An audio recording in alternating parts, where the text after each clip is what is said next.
Bienvenidos al programa. Hoy nos visita César Vivanco, ex integrante de la Orquesta Sinfónica Nacional y docente de la Universidad Nacional de Música.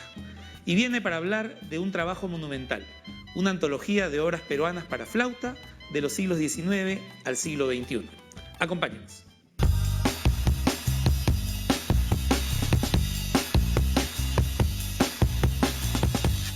César, bienvenido a Presencia Cultural. Gracias, Alonso. Muchas gracias por la invitación. Quienes te conocemos podemos decir de raza le viene al galgo porque eres hijo de don Alejandro Vivanco. ¿Qué tan determinante fue eso para tu vocación musical? Bueno, creo que es la más importante porque nacimos en un hogar de mucha música, mucho arte. Por un lado Alejandro con la música andina y por otro lado estaban mis tíos con mi mamá que formaban el cuarteto Los Hermanos Sánchez y cantaban música criolla, cantaban serenatas. Entonces esas fiestas, aunque en muchas de ellas no podía estar físicamente porque nosotros éramos así un poco guardados en los dormitorios, mi hermano y yo, pero a través pues había una serie de cortinitas y cositas y mirábamos. De todas maneras se escuchaba la música. Y eso marcó tu vida, en realidad. Marcó la vida. ¿Y cómo te decides por la flauta? Porque pudiste haber elegido cualquier otro instrumento también, ¿verdad? O sea... en realidad a mí me ponen a estudiar piano, muy niño. Yo estudiaba piano con el maestro Maximiliano Molina, que vivía en este famoso edificio El Buque, que estaba en Ginón Junín, ahora derruido, ¿no? Vivía arriba. Cuando yo veo las fotos veo siempre el tercer piso, ahí era la casa del maestro. Yo iba a estudiar allí.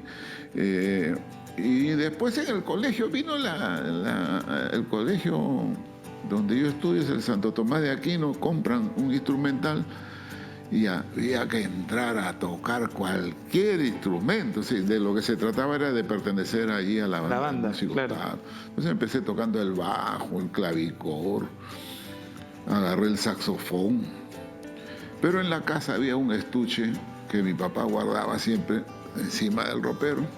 En las mañanas se lo llevaba, en la noche regresaba y estaba ahí. Entonces yo comencé a hurgar qué hay ahí. Esa es la historia, qué cosa hay ahí. Abro el estuche, encuentro una flauta, se me cae la flauta, se tuerce y la volví a poner en su sitio. Y mi papá pues se dio cuenta, dijo, ¿quién está agarrando esto? Ya no hubo manera de disimular, a decir, sí, se me cayó, etc. Entonces vas a estudiar la flauta. Y él me lleva al Conservatorio Nacional de Música. Me inscribe y ese es el comienzo para estudiar el instrumento y me quedé con la flauta gracias a mi profesor Alberto Harm, que me dijo, me voy a Chile, regreso porque era chileno, vente conmigo para que estudies en la universidad. Yo fui atrás de mi profesor y empezó esta carrera. Y estamos hablando de casi 50 años con la flauta. Sí, ¿no? Sí. Que de alguna manera los estás coronando también con este trabajo tan interesante que es una recopilación de obras de flauta traversa del siglo XIX al siglo XXI. Sí. Es como descubrir una tradición, ¿no? En realidad uno va descubriendo las cosas conforme va abriendo los cajones. Esto es un trabajo que se me ocurrió. Dije, no hay música grabada para flauta académica de los compositores peruanos. Entonces comencé con una cosita, otra cosita. La idea mía fue que este legado llegara a los jóvenes. Entonces la mejor manera, porque esto yo lo podía haber tocado. Claro, lo has grabado con estudiantes, Lo grabé con toda la nueva generación de flautistas que tiene el Perú. Ojo que hay eso es muy interesante. Muchos flautistas que ya han hecho las maestrías. Hay uno alumno mío que va a iniciar el doctorado en los Estados Unidos. Entonces un doctor en flauta suena rarísimo, ¿no? Una maestría en flauta, ¿cómo puede ser eso? Sin embargo, eso existe ya en otros países y estos jóvenes han viajado y han comenzado a hacer la presencia peruana en diferentes países, pero no había que tocar. Tú eres peruano, a ver, entonces no pasas de tocarte el valsecito claro, o alguna cosa. Sin embargo, había compositores. ¿Y las fuentes de esto cuáles han sido? ¿Dónde has buscado? ¿Dónde has encontrado estos trabajos? Primero tracé qué quería. Siglo XIX, siglo XXI. Ese era a ver qué encontramos. Luego de haber buscado y enterarme de que Enrique Favaninchi, que fue fundador de la Orquesta Sinfónica Nacional, había venido de Italia vía el Teatro Colón en Buenos Aires y de ahí pasó al Perú y queda como fundador. Él tiene algunas obras muy interesantes como La Cadena de Huáscar o Francisco Bolognesi. Trabajo de archivo, básicamente, es lo que se ha Sí, hecho, son ¿no? datos de archivo. Yo no he visto la música en sí, pero yo tenía una partitura de su hija que me dio para un homenaje que se hizo a Favaninchi hace muchos años. Yo era estudiante todavía y ahí la guardé, que es Capricho para flauta sola.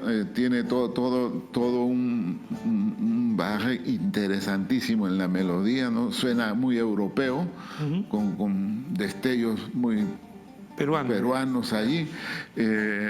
Y él había nacido en el siglo XIX.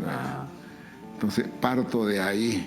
Exacto. ¿Y dónde voy a terminar este disco? En el siglo XXI. Entonces David Aguilar hijo había escrito una pieza para 2 flautas en sol. Eso también es interesante que recalcar, porque la flauta en sol es un instrumento contemporáneo en realidad a la flauta traversa en sí. Es un poco más grande, está en otra tonalidad. Y por primera vez hay grabaciones con flauta de sol propias ya en el Perú. Y para cerrar, este año tenemos Festival Internacional de Flautas. Sí. La edición número 34.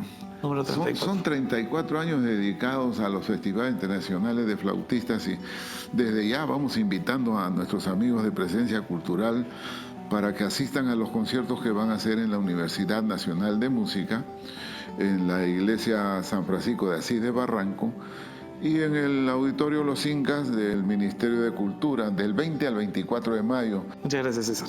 Muy bien. Para cerrar este bloque con música, César Vivanco nos ofrece Fantasía Andina sobre el Cóndor Pasa.